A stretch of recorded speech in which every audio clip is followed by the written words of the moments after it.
चुनावों के दौरान शायद वो लोग जो वोट नहीं डाल पा रहे हैं इस बार, वो काफ़ी दुखी होंगे। और मैं बात कर रहा हूँ, कम से कम वो 1.5 करोड़ से लेकर 2 करोड़ भारतवासियों की जो चाह कर भी वोट नहीं डाल पा रहे हैं। ये वो भारतीय हैं जो विदेशों में रहते हैं, जिनके पास इंडियन पासपोर्ट है और वो बहुत ज़्यादा रुचि रखते हैं हमारी इंडियन पॉलिटिक्स में, और इस बात को सुनिश्चित करना चाहते हैं कि जो भी सरकार आए वो जनता की भलाई के लिए काम करे। ये वो भारतीय हैं जो अमेरिका, कनाडा, यूके, जहाँ पे इनकी संख्या बहुत ज़्यादा है, और छोटे मुल्क जैसे कि दुबई, सिंगापुर, ऑस्ट्रेलिया।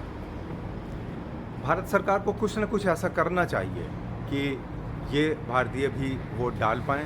अभी ऐसा कोई चलन नहीं है कि ऑनलाइन का कोई सिस्टम नहीं है या ईमेल का जिसके द्वारा ये डाल पाएँ। और मैं आपको बता दूं कि बहुत से मुल्क ऐसे हैं जो अपने रेजिडेंट्स के लिए, अपने सिटीज़न्स के लिए ये सुविधा उपलब्ध कराते हैं। उनके जो सिटीज़न्स कहीं बाहर हैं और जब भी इलेक्शन का समय होता है तो वो ईमेल का एक कोई सुनिश्चित प्रोसीजर करते हैं, या जो उनकी एम्बेसीज़ जहाँ पर हैं वहाँ पर वो वोट डालने की सुविधा उपलब्ध कराते हैं।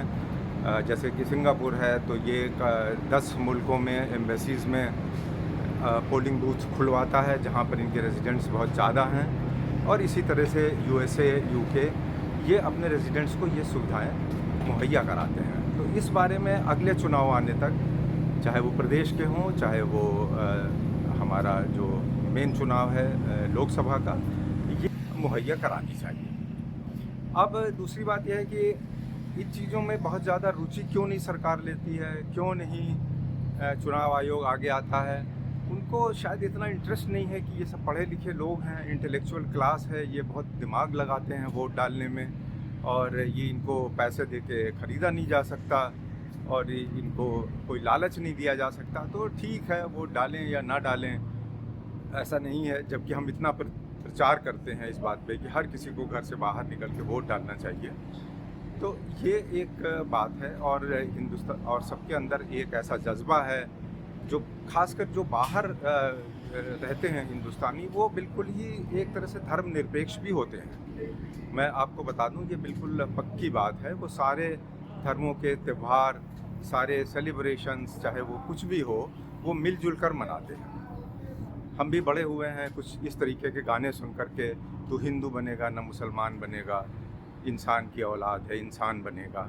और ये चीज़ें हमारे यहाँ थोड़ी सी ज़्यादा इस समय डिस्टॉर्शन पैदा कर रही हैं, जैसा कि मैं न्यूज़ में देख रहा हूँ, सुन रहा हूँ, और महसूस करता हूँ कि ये बातें ज़रूरत से ज़्यादा अगर ना फैलें तो ही अच्छा है, एक सौहार्द बना रहे। हमारा देश एक सेकुलर कंट्री है, एक धर्मनिरपेक्ष देश है।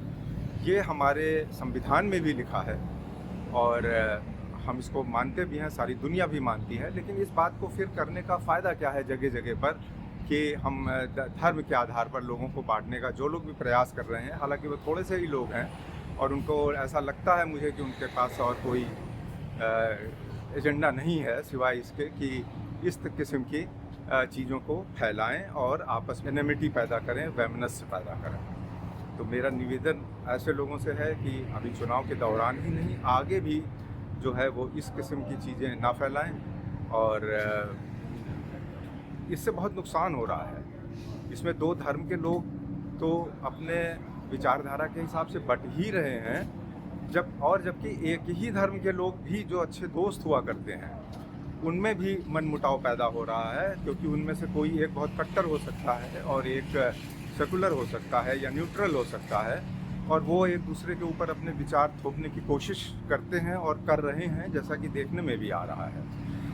तो बस इन्हीं बातों के साथ मैं जो अभी चुनाव हो रहे हैं, जिनमें अभी कुछ चरण बाकी हैं, मैं उम्मीद करता हूं कि जो भी पार्टी आगे आएगी, बहुत ज़्यादा उम्मीदें तो लोगों को नहीं हैं, लेकिन फिर भी अब समय आ गया है कि वो देश के लिए सोचें और जनता के लिए सोचें।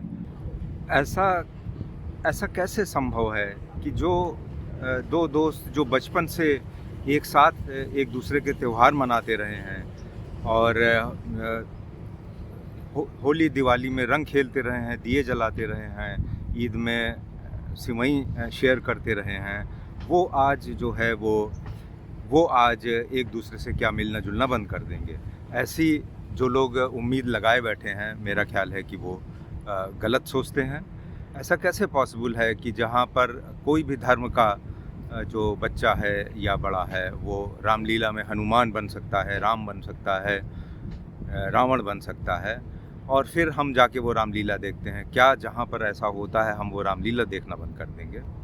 ये इस तरीके की बातें सोचना और फैलाना बहुत निरर्थक है, और जो लोग ऐसा कर रहे हैं सरकार को उनके ऊपर एक कड़े डंडे से एक्शन तो लेती ही है। बेसिकली गुंडागर्दी की बात है, वो तो फिर चाहे किसी भी धर्म का हो, वो तो सरकार का काम है, पुलिस का काम है, एडमिनिस्ट्रेशन का काम है, और वो उनको सख्त हाथ से हैंडल करें और करते रहें। बाकी तो हमें और कुछ चाहिए नहीं, एक शांति प्रिय देश है, इससे ज़्यादा की तो कोई ज़रूरत भी नहीं है। और मैंने भी इसी पर मुझे आज ख्याल आ रहा है कि मैंने भी कभी ब्रिटिश पार्लियामेंट के लिए वोट डाला था, मुझे अवसर मिला था जब मैं वहाँ गया था। मैं वो छोटी सी एक रोचक घटना आपको सुनाता हूँ। आज मैं आपको ज़िंदगी का एक बहुत मज़ेदार किस्सा सुनाने जा रहा हूँ, जब मैंने ब्रिटिश पार्लियामेंट के लिए वोट डाला, और वो भी 1979 में। मिसिस थैचर की जो कंजर्वेटिव पार्टी थी वो 1975 से उसकी लीडर थी, और पहली बार मिसिस थैचर किसी भी यूरोपियन कंट्री की एक लेडी प्राइम मिनिस्टर बनी थी। और उसके बाद उन्होंने लगभग 3 टर्म 4-4 साल के पूरे किए थे। और ये बहुत इंटरेस्टिंग सा किस्सा है, मैं अभी आपको पूरी बात बताता हूँ।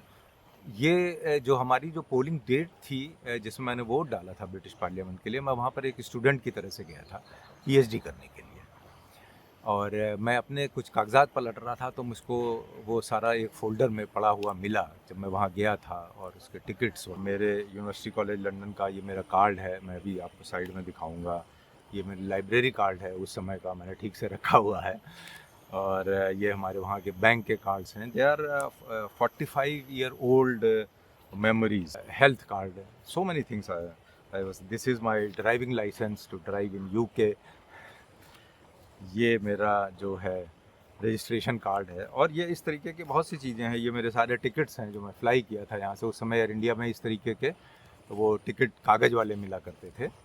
ये सारे जो हैं सारे और आपको बताऊं कि उस समय भी एक तरीके का वैक्सीनेशन कंपलसरी हुआ करता था, जो स्मॉल पॉक्स और कॉलरा और ये सब था। ये मेरा जो है इंटरनेशनल सर्टिफिकेट है 1979 का, जो एयर इंडिया में वैक्सीनेशन सर्टिफिकेट मिला था when I flew to England 1978। और अब मैं आपको जो सबसे इंटरेस्टिंग डॉक्यूमेंट दिखाना चाह रहा हूँ वो ये है कि हमारा ऑफिशियल पोलिंग कार्ड ये है। आप स्क्रीन पे देखिएगा अभी पूरा, कि जिसमें कि थर्ड में 1979 को इलेक्शन हुआ था और मैं वोट डालने गया था। तो इलेक्शन का ज़माना है, मुझे भी याद आ गया। तो थोड़ा सा मतलब ब्रिटिश पार्लियामेंट के बारे में भी आपको बताते हैं। कुछ बढ़िया सी चीज़ें हैं कि वहाँ पर भी, क्योंकि ब्रिटिशर्स कभी भी गुलाम नहीं हुए। 1265 है ना, मतलब कि 13वीं शताब्दी से वहाँ पर जो है वो डेमोक्रेटिक प्रोसेस से इलेक्शन होते आए हैं। उन्होंने सारी दुनिया पे रूल किया, आपको पता ही है। और मोर और लेस उसी डेमोक्रेटिक प्रोसेस को, उसी इलेक्शन प्रोसेस को दुनिया में बहुत से देशों ने देश फॉलो करते हैं। हम भी बहुत कुछ फॉलो करते हैं वहीं की तरीके से इलेक्शन का प्रोसीजर। और वहाँ पे पार्लियामेंट में 635 सीट्स हैं, जिसमें कि वहाँ भी एक हाउस ऑफ कॉमन्स है जैसे हमारा लोकसभा है, और वहाँ पे दूसरा है हाउस ऑफ लॉर्ड्स। और तो इस तरह से वो इलेक्शन था जिसमें कि बहुत सालों बाद कंजर्वेटिव पार्टी आई थी, उसमें मेजॉरिटी मिली थी मिसेस थैचर को 339 वोट्स के साथ, जो कि बहुत मार्जिनल था कि एक तरीके से कि आप समझिए 635 में से 635 में से 339 सीट्स उनको मिली थी। तो कुछ ही उससे उनकी मेजॉरिटी आई थी, लेकिन but she work very well after that. और बड़ी इंटरेस्टिंग बात है कि मिसेस थैचर भी एक केमिस्ट थी।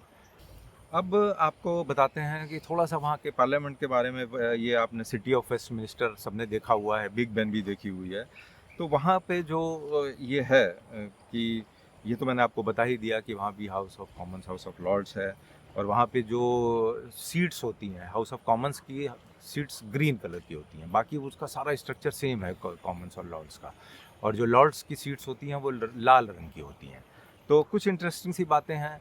और ये जो वेस्टमिनिस्टर जो उनका पार्लियामेंट हाउस है, वो that is owned by the king of the Britain. आज भी ये उन्हीं की मिल्कियत है, किंग ही वहाँ के राजा हैं उस बिल्डिंग के एटलीस्ट।